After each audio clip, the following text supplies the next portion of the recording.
Okay guys, hello. I know it's a little bit loud. I'm really sorry for that. I just wanted to shoot this outside because my room doesn't quite have optimal lighting and I wanted to do it today. So I have now been in Pakistan for 30 days and I feel like that gives me enough data to, it's really loud. I'm in Karachi right now and I'm outside of the Pearl Continental. So let's just call this the Pakistan experience because this is what it's like here. So anyway, do forgive the sound, but I hope you'll enjoy the ambient noise. So today I was thinking about like the things I love and most, and I was able to come up with a solid top 3 list of things that I've loved and things that I've hated equally here in Pakistan since my arrival. So today I'm going to share those with you. I'm also, at the end, I'm going to give one bonus, not a bonus, it's not like you're getting anything out of this, it's just me blah blah blah. But I'm also going to share one thing I really love and one thing I hate about the luxury travel experience and doing reviews for luxury travel here in Pakistan. So I will share that as well at the end. Now, in case you're new to my channel, I am Angela Carson. I'm here for about 50 days, although I'm thinking of extending that by another 20 days. And I'm creating luxury travel guides, I'm doing hotel reviews, and creating like what to do in city guides, and trying to share cultural experiences, places that you have to see, like UNESCO sites, that are a little bit more under the radar. Most people cover the north. I have no interest in the north. There are so many wonderful videos and articles and guides written about the north. So for me, I want to try and share smaller destinations and lesser known places to go and things to do and see. So I hope you'll follow along. All right, now I think how we're gonna do this is I'm gonna give one love and then one hate and then another love and another hate. I hope that works out well. First on my list of things that I love is in Pakistan. It's the first time in a really long time that I feel like a child almost every day. So I'm 50 years old, I'm a solo female traveler, and I swear to you, every day, it's like a cross between an adventurer and an explorer or a child, like childlike wonder that comes over me every time I step out the door. And it's a little bit of a mix of different things.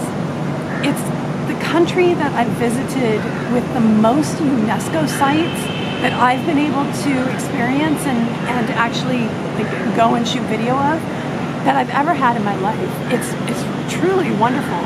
This is a land rich in cultural history and archaeological discoveries, and it's just it's beautiful. Like, Pakistan is so beautiful, and there really is so much history here, and it's crazy. I still every day find it amazing that the whole world doesn't understand how misunderstood the concept of Pakistan is, especially to the Western world, which mostly created this through negative media.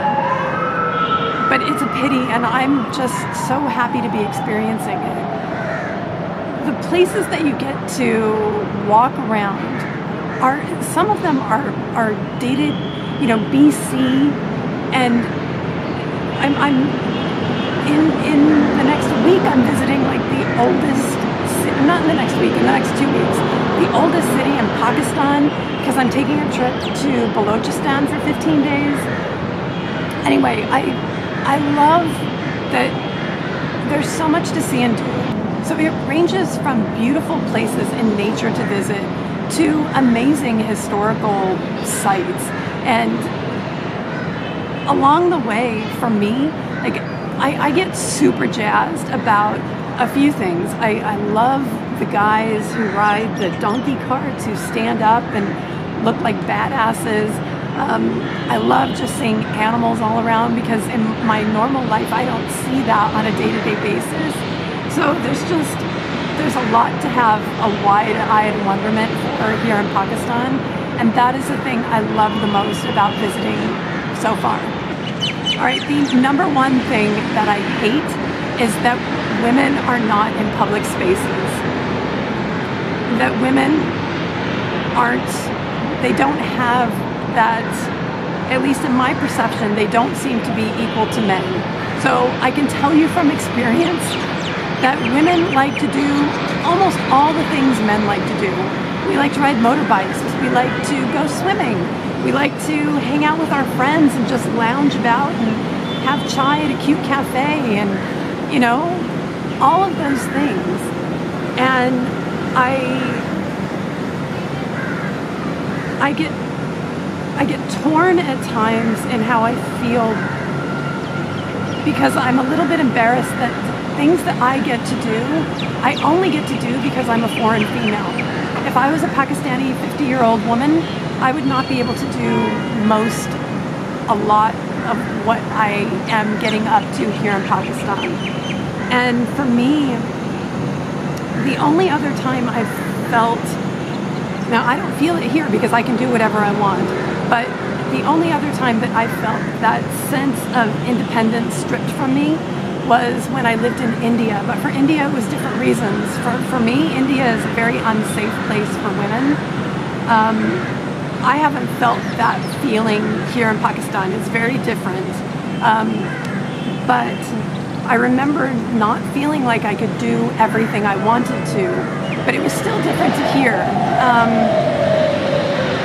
But I wish that women seem to have the same opportunities as men, because in my eyes they don't. It's very strange for me that men are in clothing stores attending to me when I would really like a woman to be in a clothing store attending to me. I don't want a man there.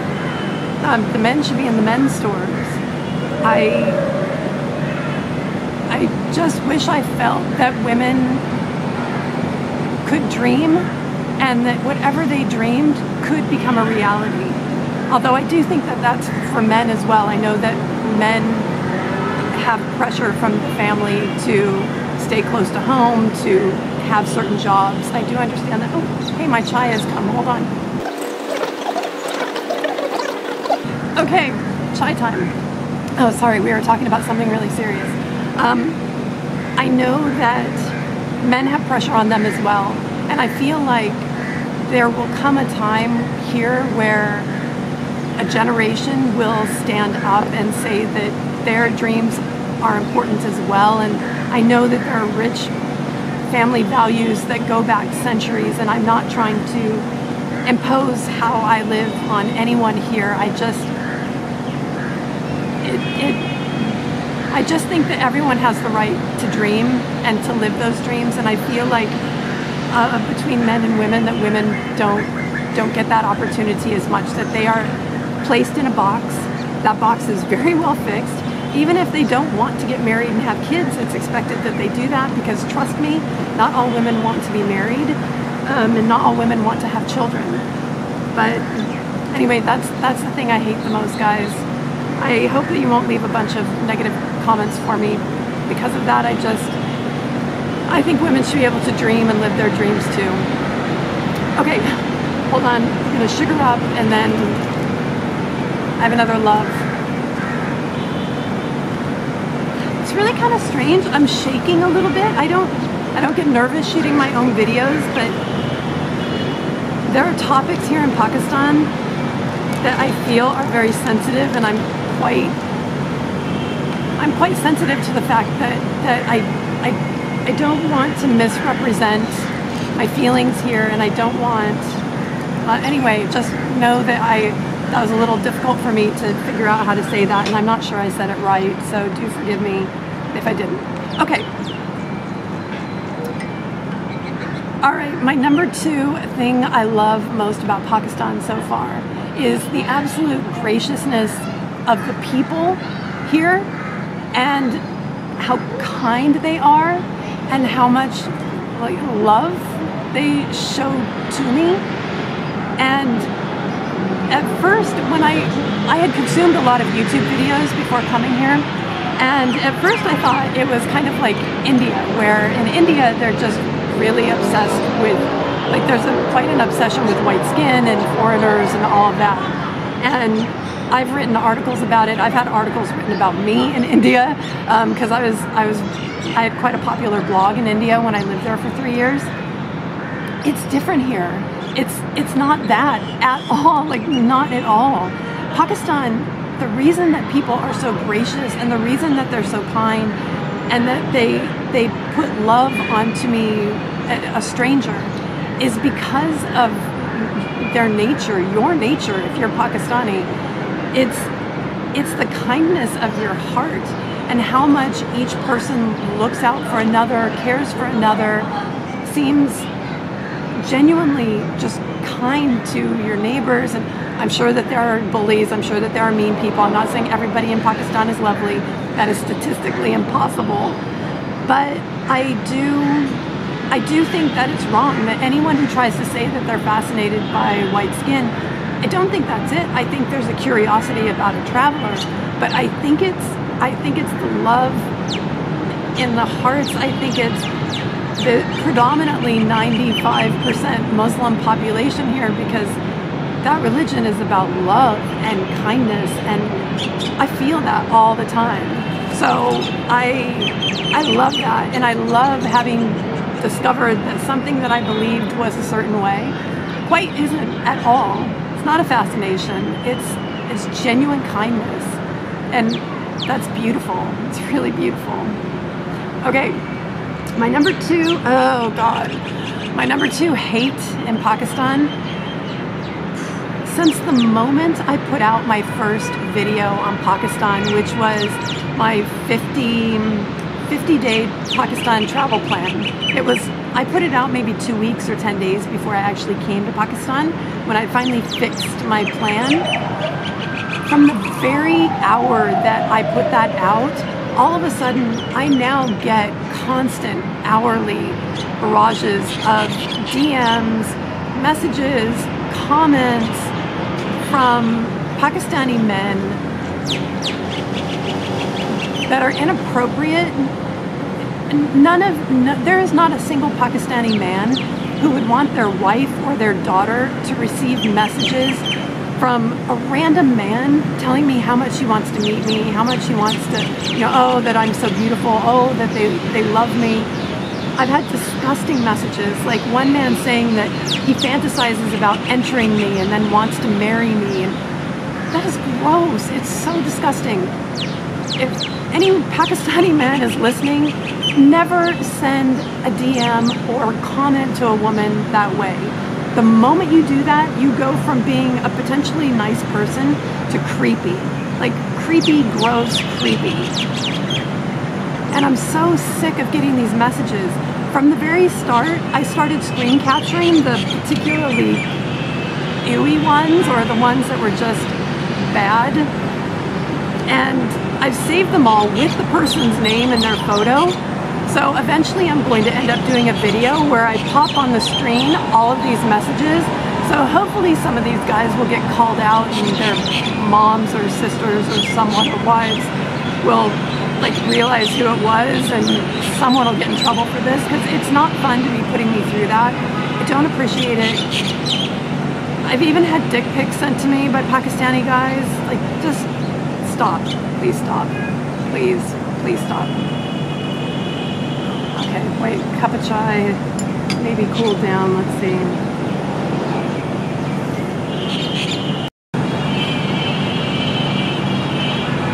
Okay, my memory card just filled up. Well, I did that. It's been a few days since I've unloaded onto my drive.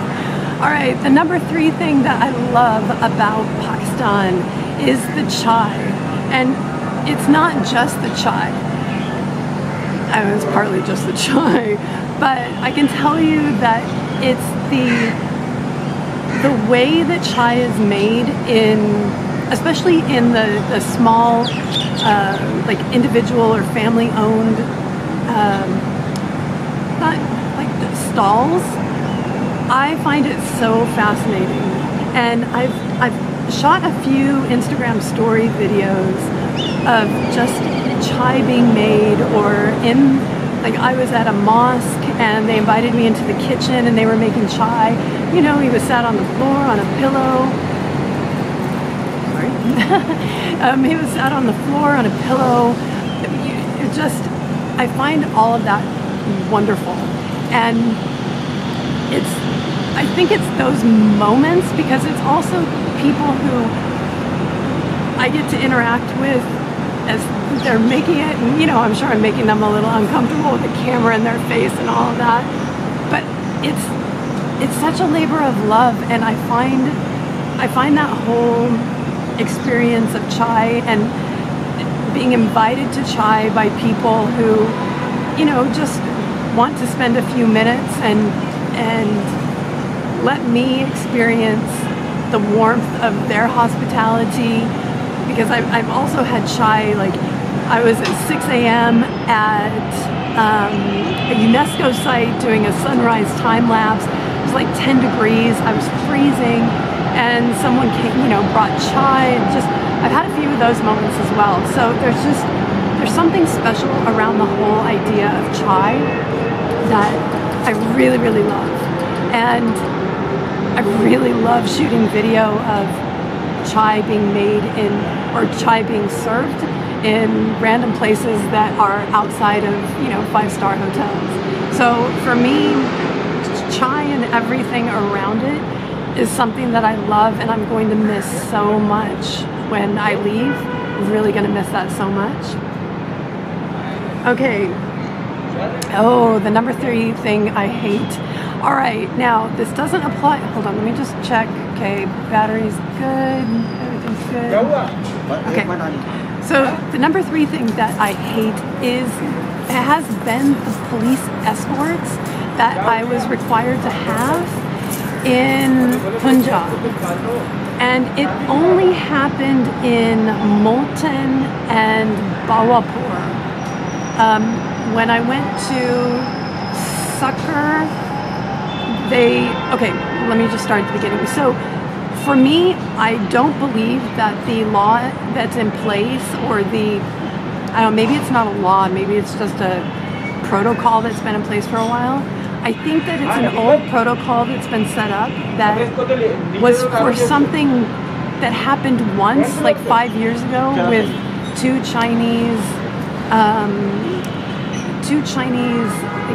workers who were there on a project, and they were kidnapped, I think. And I don't know, there's a story behind why this all happened in Punjab, because honestly, I never once felt unsafe. Like, I keep saying this over and over, but the biggest danger for me in Pakistan that I've realized so far is that I'm never gonna lose weight here, because Pakistani people are always trying to feed me, serve chai with biscuits and all of that. Like, my diet, there's just no way to like stick to it. And that is my biggest danger, is like the kindness of people, or, you know, too many people inviting me to their homes and things like that. Those are the dangers. And so it interrupted, it also, my whole message here was that if you're 50, female, and want to solo travel around Pakistan, it's a beautiful, safe place to visit. That message kind of gets wiped out if I have police detail with big guns following me around a local market or a UNESCO site. Now, with that said, the police were always really kind. There was only one policeman of, like, I don't know, 5 days of me doing trips and moving about that, you know, just wasn't very fun. But the rest of them all kind of wanted a selfie. They were curious what I was doing. The one time I went to Darawar, I remembered how to say this fort in Cholistan wrong at the beginning, and now I can't remember how to say it right. But the Darawar fort in Cholistan, the UNESCO site, when I went for that sunrise time lapse where we left, you know, I got up at 3 o'clock in the morning, we left at 4 o'clock in the morning because I wanted to be there so I could capture the entire sunrise. And the police was just, he was so nice. And he was chatting and saying that in the 11 years he's been on the force, like, no tourist has ever wanted to come that early or to capture the sunrise there. And, you know, there was just this nice, like, they were all very happy that I was doing what I was doing. and it was fine. Like, they honestly, you get through traffic really fast with them, and places that I wouldn't have been able to go perhaps by vehicle, we got right in. So there were very fixed benefits to being with them, but it's just not the message I want to convey, because Pakistan is very safe. So government of Punjab, Tourism Board of Punjab, please look at changing that law there, because it really was unnecessary in my opinion. I feel like that was created for something else, and now there's politics involved, but you need to take that away, because it made me not shoot as good a video for those areas either, because when I'm at the local market, I'll stop like at every other couple stalls sometimes and get some video of different things, and I just didn't feel like with so many people behind me, like I felt that pressure of, I didn't want to keep annoying people, and shooting video is very annoying. Or if you're a photographer, like, we get very annoying for the people around us because they're always having to stop and wait. And that was intensified knowing I had men with guns behind me. So just perhaps check into changing that. It would be nice there. Now, I am still in the process of trying to get my NOC, like a letter that, I don't remember what the acronym stands for, to be honest, but basically it's a letter that says I have freedom to travel in Balochistan. It's the part of my trip that I've been most looking forward to, and it's the part of my trip that seems most elusive and that I potentially won't be able to go on, and I'm sad about that, but I'm still hopeful that this is going to happen. But there, it's going to be a constant 24-hour-a-day security detail with me. But again, I feel like I can't talk about it yet because I haven't experienced it. But I feel like the security in Balochistan shouldn't be for all of Balochistan, but in the areas where there are insurgents, like along the borders where there are like extremist groups and there are insurgents and there has been violence. I feel like in lots of areas of Balochistan, especially the areas where I wanted to visit, that isn't the case. But I can't speak on that now, so I'll talk about it after the Balochistan trip. Fingers crossed, toes crossed, that that's going to happen. Okay, now I have one love and one hate for the luxury travel reviews that I've been doing. Okay, let's see. Yeah, those are my two. So my biggest love, and I'm getting a little bit spoiled, I have to say, is the extremely warm welcome that I'm receiving here. Now, I've been doing luxury travel hotel reviews since 2011. I started with the Taj Hotel in India. I used to write and contribute, well, I still write and contribute to travel magazines, but I would do that for Condé Nast Traveler. Sorry. I was an insider for Bangalore and would share all the places, you know, the great places to go and where to stay and where to eat and have drinks and things like that. So I've been doing this for a while, and I can tell you that the standard protocol is generally that either the PR person, the person who is my handler, who's going to oversee me, they generally will either be waiting if they're free, or they'll have advised someone at the front desk that I'm coming. So when I arrive and say, "Hi, I'm checking in, I'm Angela," and they're like, "Oh, Miss Carson." So someone knows I'm coming and will either be there to greet me or will have advised the front desk. That's normal. Here, there's a team that will meet me at the front with flowers, and I've been given, I can't remember the name of this again. Damn it. Here in Sindh, they give that beautiful scarf with the Sindh block print, and I've been getting that, plus flowers everywhere, all over all of Pakistan. And in the room, it's the same. At all hotel reviews, generally, if there's a journalist or a blogger or a YouTuber coming, they leave snacks. In lots of countries, they leave a bottle of wine or a bottle of bubbles, but that doesn't happen here, of course, because alcohol is not something very commonly consumed. but it's that warm welcome that's very nice. And it's just, you know, you come in and I feel like I just feel very much a guest, but also appreciated in a different way. So guys, that is really nice. You've spoiled me a little bit for the rest of my reviews, like, career. Now, the thing that I haven't enjoyed the most, because I do like having happy hour drinks, is that alcohol, not that alcohol is hard to get. I've been in countries where alcohol can be hard to get. I don't mind that. But there's a bit of a fear by lots of properties to even mention that they have alcohol.